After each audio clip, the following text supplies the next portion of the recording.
আসসালামু আলাইকুম। বুঝতে হবে আসলে মার্কেটের ট্রেন্ডটা কোন দিকে, মানে প্রবণতা কোন দিকেই সে যেতে চায়। কোনো কারণে ধরেন যেতে চায় নিচে, দু একদিন হঠাৎ হঠাৎ একটু বাড়তে পারে, তো আলটিমেটলি নিচের দিকেই তার যাওয়ার একটা ট্রেন্ড। তো এই জন্য যে কোনো স্টক বা মার্কেট বুঝতে এটা একটা খুব সিম্পলি আপনাকে বোঝার চেষ্টা করতে হবে যে আসলে ট্রেন্ডটা কোন দিকে। যে একদিন হঠাৎ করে একটু বাড়লো তার মানে এই না উপরের দিকে চলে যাবে, হঠাৎ করে একটু একদিন দুই দিন একটু কমলো তার মানে এই না নিচের দিকে একটু চলে যাবে। আলটিমেটলি ক্যান্ডেলের অবস্থা, মানে প্রাইস অ্যাকশন এবং ভলিউম, এই দুটা জিনিস দেখে গ্রাফের মুভমেন্ট, এই কয়েকটা জিনিস একটু দেখে বোঝার চেষ্টা করা যে আসলে ট্রেন্ডটা কোথায়, মানে ট্রেন্ডটা কোন দিকে।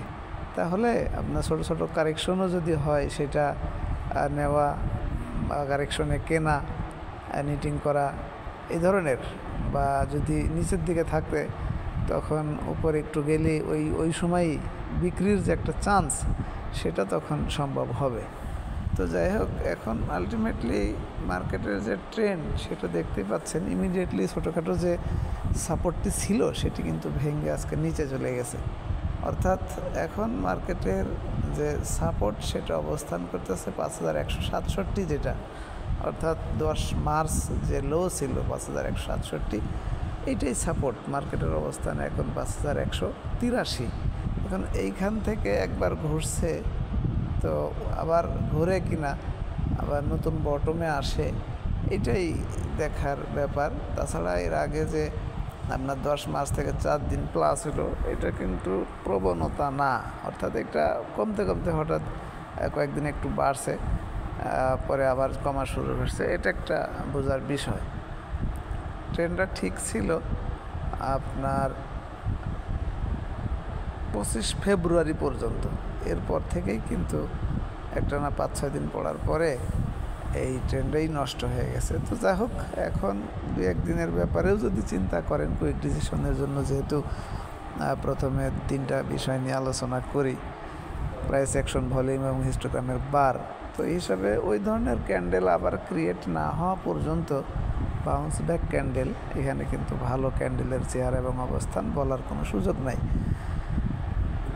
আর ভলিউম দিয়েও আলটিমেটলি একই, এটা গ্র্যাজুয়ালি বাড়তে না থাকলে, ভলিউম বৃদ্ধি না পাইতে থাকলে জাজ করার মতন ওইরকম কোনো সুযোগ নাই। এখন হিস্টোগ্রামের বার দিয়ে মোটামুটি ভালো একটা সুযোগ এবং ইফেক্টিভ। আপনারা জানেন, যতক্ষণ না পর্যন্ত আবার এই হিস্টোগ্রামের বারটি হালকা কালার এবং ছোটো না হবে ততক্ষণ পর্যন্ত পজিটিভ বলা যাবে না।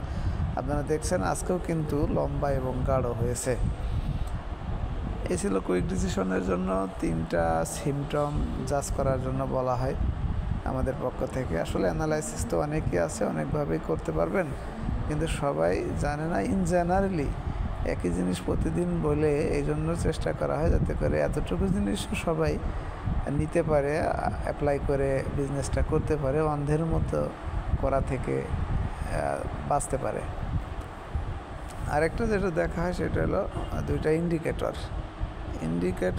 দুইটাই সেল সিগন্যালের মধ্যেই আছে। 2 দিনের জন্য জানেন আপনারা মুভিং এভারেজ 14 দিন বাই সিগন্যালে গেছিলো, এখন গত 2-3 দিন আগে থেকে আবার সেল সিগন্যালে এসে গেছে। অর্থাৎ মার্কেটের অবস্থান, মানে প্রাইস 5183, আর মুভিং এভারেজের ভ্যালু দেখতেই পাচ্ছেন উপরে, অর্থাৎ মার্কেট প্রাইসটা নিচে 5202। আর ম্যাকডি যেটা ব্লু রেখা, তো অরেঞ্জ রেখার অনেক আগেই নিচে নামছে, সে নিচে আছে, এখনও বাই সিগন্যাল দেয়ই নাই, সেল সিগন্যালের মধ্যেই আছে। তো এই ছিল আজকের মার্কেট নিয়ে অ্যানালাইসিস। এখন এই মার্কেটেও যারা শর্ট টাইম ট্রেড করতে চান, ওতপ্রোতভাবে কোনো না কোনো কারণে জড়িত, বাই সেল করেন, শুধুমাত্র তাদের জন্য আমাদের স্ক্যানার রেজাল্টগুলো হেল্প করবে। আমাদের অফার চলতেছে জানেন, 2 বছরের প্যাকেজ 3000 টাকা ছিল, 3600 টাকা ছিল, এখন 3000 টাকা। আপনার উপরের নাম্বারেই যোগাযোগ করে নিতে পারবেন। এখন আমি অবস্থানে বি ক্যাটাগরিজ থেকে যে স্টকগুলি, সেটি দেখেন একটা মাত্র স্টকের নাম আসছে। মার্কেট খারাপ হলে কম আসবে, ভালো হলে বেশি আসবে, এটা আপনারা জানেন। তো সেটা হলো মাইডাস ফাইন্যান্স। আশা করি ভিডিওটি হেল্প করবে। ভালো থাকবেন সবাই, ধন্যবাদ সবাইকে, আসসালামু আলাইকুম।